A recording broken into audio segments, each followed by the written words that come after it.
kepada rezim saat ini. Berhenti memeras rakyat. Berhenti memajaki orang yang belum sanggup untuk hidup layak. Kalau negara perlu uang, negara harus sasar mereka yang menguasai sumber daya. Negara harus sasar mereka yang super kaya. Tax the rich, tax the super rich. Dulu 36 menteri bisa menyelamatkan rupiah. Sekarang 100 menteri dan wakil menteri tak sanggup menahan kenaikan dolar.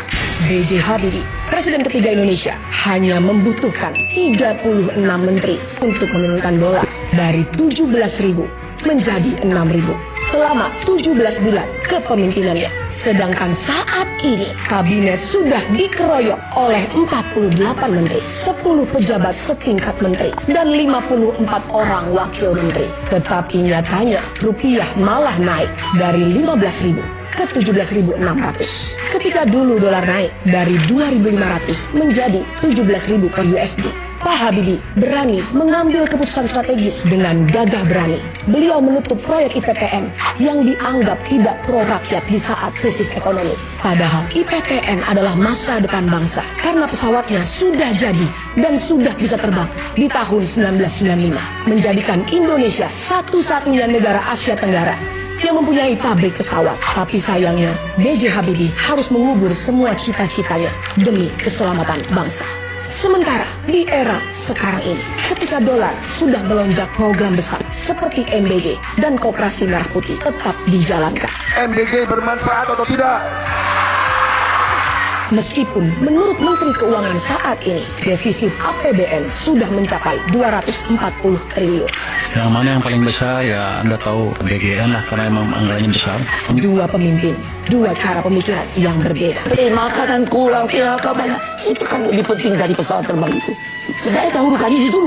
Habibie adalah seorang teknokrat dan insinyur. Beliau berpikir, jika dalam pesawat indikator bahaya sudah menyala, beliau harus mengurangi beban, menstabilkan mesin, dan memastikan pesawat tidak jatuh.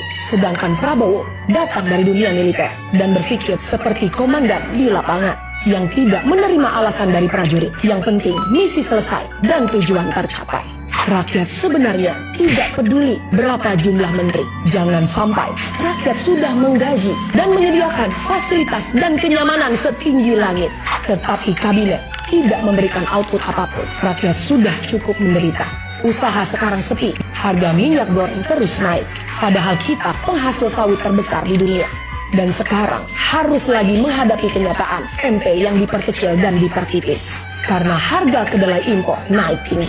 Dan nelayan di Pati tidak bisa melaut karena harga solar non-subsidi yang terlalu tinggi. Sejarah membuktikan kepada kita kalau kabinet kecil pun jika dikelola dengan tepat sasaran dan benar bisa menguatkan rupiah di tengah krisis yang besar. Haruskah kabinet yang sekarang diperkecil untuk memperpendek birokrasi dan mempercepat kerja nyata?